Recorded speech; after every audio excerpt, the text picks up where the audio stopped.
What is up, guys? Rick Kakis here. Thank you so much for joining me, and today, I'm at a loss for words. This is the biggest day that Destiny has ever experienced. This will completely redefine this game. It will change the future of this franchise dramatically.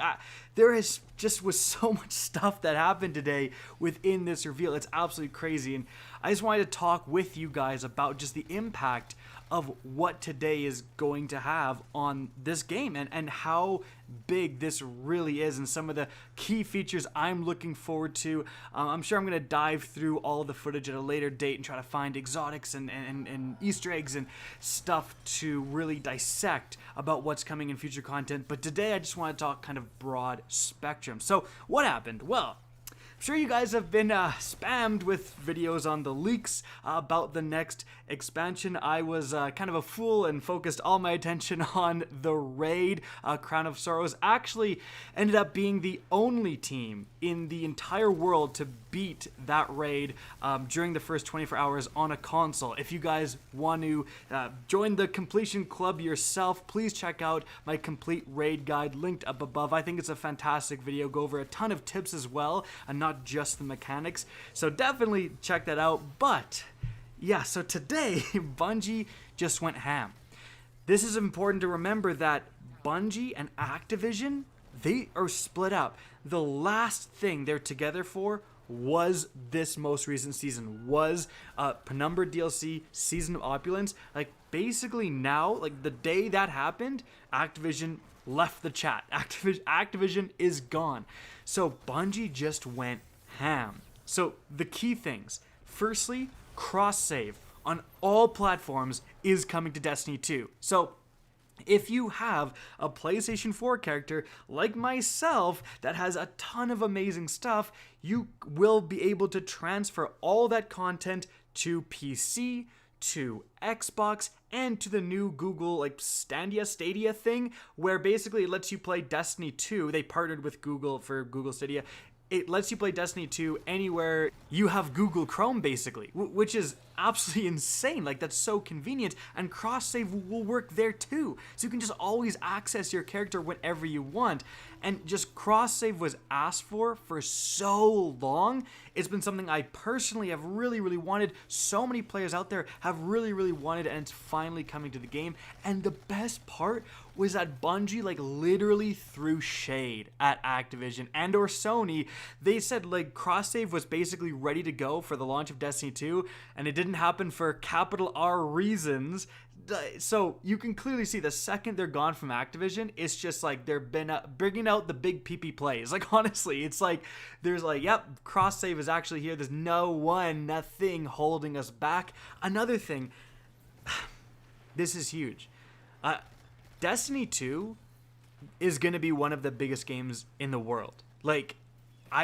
I'm talking as big as, Fortnite. And that's a bold claim. But Destiny 2 is going to be free to play. A substantial portion of it. Basically, they are not necessarily coming out with a new game, coming out with a new version of the game, Destiny 2 A New Light. Or Destiny A New Light. Basically, it's Destiny 2 with a remade version, an introduction level from Destiny 1, where you start in the Cosmodrome as a new character. This is not a remake of Destiny 1 or anything like that, but you start in the Cosmodrome as you're revived, just to give a little bit of context if you're new to the franchise entirely, and then you get so much of the game for free. You get all the year one content, including raids. You can do the Leviathan raid as a free-to-play player. You can go to every single planet, including the areas from Forsaken and even the moon, which we're going to in the new Destiny 2 expansion, Shadowkeep. So you can go to that brand new area that everyone else is going to too. And then if you want to buy into either Forsaken or Shadowkeep, then you pay specifically for that expansion, and then you get access to that expansion's exotic weapon quests and raids and dungeons and so on. So the actual areas though that you can go and explore, and also you're gonna have access to the strikes and PvP maps that takes place on those areas, all that free to play. That is so huge. when Destiny 2 was free to play for a month on PlayStation and another month on Battle.net, the player base skyrocketed. We saw so many new players, and being free to play just adds such, I don't think people realize like just how much accessibility it adds and how many new players it brings in. Like, when Apex Legends launched, the reason it got like 20 million players in the first month is because you could tell your friends, hey, there's this new game, it's really fun. What's it called? Apex Legends? How much is it? No, it's free. That is such a big factor in getting players to be into the game. And the best part is that even if you're a free-to-play player, you can play a lot of activities like Strikes and Crucible and even Gambit with other more dedicated players who have actually bought the expansions. And something else Bungie said is that each expansion and each like seasonal expansion is gonna end up being its own thing. So you don't need to buy an annual pass anymore for the next annual pass. If you like a certain season, if you're like, yo, this looks good, you can buy it specifically. And then if you're like, oh, another Gambit one, I don't like Gambit, you can skip that one and it won't really have any impact on you. That's another huge improvement. And that's something you could tell, like, Activision was in there pulling the strings saying, no, you got to bundle it, we're going to get so many more people to purchase the bundle, we're going to make so much more money. And now as soon as they're gone, Bungie's like, no, buy everything individually. Such a good idea. Now, those are really the overarching things I think that are going to be so huge for Destiny as a whole. But in terms of the next expansion itself, Bungie went into the fact that, yes, we're going back to the moon. And although this is a returning location, I mean, how different is Mars? Like, play Mars in Destiny 1, play it again in Destiny 2. It's like a completely different location. So Bungie did say that the moon in this new expansion is going to be twice as big as the moon in Destiny 1, is going to have a bunch of revamped areas and new stuff to do. They said the raid is going to take place on the Black Garden, which is super exciting. I'm really interested to learn more about that location. Like, that was one of the weirdest, craziest places in Destiny 1. So many theories about what that really was and what the stuff you were doing in there meant. I mean, we're going to learn more. There's also, they mentioned specifically dungeons, so I think there's going to be new Shattered Throne style dungeons coming in this expansion as well. And also, this is another huge thing. They went out of their way to say, we are embracing Destiny 2's RPG MMO features. They said there's going to be even more depth with this expansion. For example, they're redoing the armor system yet again. The armor system went from the most bland of the bland. It was absolute trash when Destiny 2 launched. Like, the raid armor was identical, not similar, literally identical in everything except for appearance than armor you were finding all throughout the game in other locations. Then they completely revamped it with Forsaken. They added, you have mod slots, and then you also have actual stats for your armor and perks. And they're revamping it even further in the next expansion. Here's kind of a screenshot. Way more mods. It looks like different tier mods. And if you look in the bottom, they added back like strength, discipline, and intellect back into the armor system so you can look for those perfectly rolled armor sets. But they also said that you can completely customize how your armor looks. Basically, you can transmogrify, I think that's the word, your armor. So if you like a certain set of armor, but another set has way better perks, you can change the better perks armor set, the set that you're probably using right now, into the actual set you want it to look like, which is another big quality of life improvement. Another one of the biggest things is that they're adding artifacts back into the game. They have a screenshot right here, and they said there's seasonal artifacts, and the devs actually said that the end perks for it are as consequential or as impactful as exotic perks.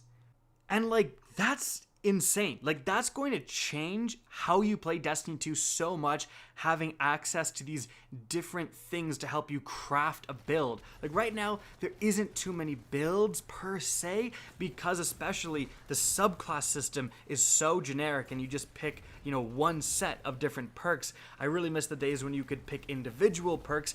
Maybe that's coming back. The fact that they said that depth is returning and they went so hard into that feature makes it seem like they are going to revamp subclasses, and that's another super exciting thing, and that's going to impact how the entire game plays. Like PvP, PvE, Gambit, once you have access to these things to let you completely change your build and have all these new customizable options, that's going to just have such a ripple effect throughout the game. It's honestly insane. Now, speaking of PvP, they very much emphasize the point that PvP has been very neglected for the past year, that the annual pass just did not add enough PvP content. They said that they're kind of changing PvP from the ground up. Luke Smith said that like they're going to have to fix the foundation of PvP, which I'm very excited for. Remember, guys, like PvP was initially in the game as the D2 vanilla PvP 4v4, and it was just not fun. And they tried to, fix as much stuff as they could with Forsaken, but still, you do have that rotten foundation. A lot of the maps, like people still complain about this, maps in Destiny 2, a lot of them were based on 4v4, so they play sometimes not the best when it's 6v6 and stuff like that. So he's absolutely right. The foundation needs to change, and the fact that they're doing that, I'm very excited for. They said that they're totally redoing how you enter game types and so on, so I'm looking forward to that as well. And something else they mentioned is that you can now improve and customize weapons even further. They actually talked about, playing for a weekend and making a certain weapon 2% better. What does that mean? Can you constantly upgrade your weapon, add more damage to it, all that stuff? Maybe they're going way more in depth with the mods, and you can have multiple mods, so you don't have to pick between minor spec or increase in magazine size. Just being able to have 2 mods at the same time would add a lot of customization. I'm so curious to see what they do with that as well. But just Destiny 2 is changing for the better. They are embracing the things that everyone liked with Forsaken, the RPG and MMO features of the game. They're increasing the depth, and at the same time, they're doing all this other amazing stuff with cross-save. They're offering one of the best free-to-play games I've ever seen in my entire life. The fact that you get all of vanilla Destiny 2's content and Curse of Osiris's content and Warmind's content, and you get to go to the areas from Forsaken and the new Shadowkeep area all for free, that's just absolutely nutty. And this, as a Destiny fan, I could not be more excited. I could not be happier. I think the future of Destiny 2 looks extremely bright, and honestly, I can't wait for it. Thank you guys for watching. Again, we're going to break this down in so much more detail and look at the nuts and bolts of some of the stuff they're adding, exotics and all that stuff at a later date. But right now, just wanted to give you guys my thoughts and just kind of explain just how good and how big this announcement was. I can't wait. Guys, that's it for the video. Hope you enjoyed. Found this informative. If you did, please remember to help me out by simply rating and especially sharing this video. If you guys want to see more Destiny 2 content similar to this, don't be afraid to slap that subscribe button. And if you guys want to get in touch with me and keep up to date with the latest channel activity, the best way is to follow me on Twitter at RickCacus. That's linked in the description down below. Again, I hope you enjoyed the video, and as always, have a good day.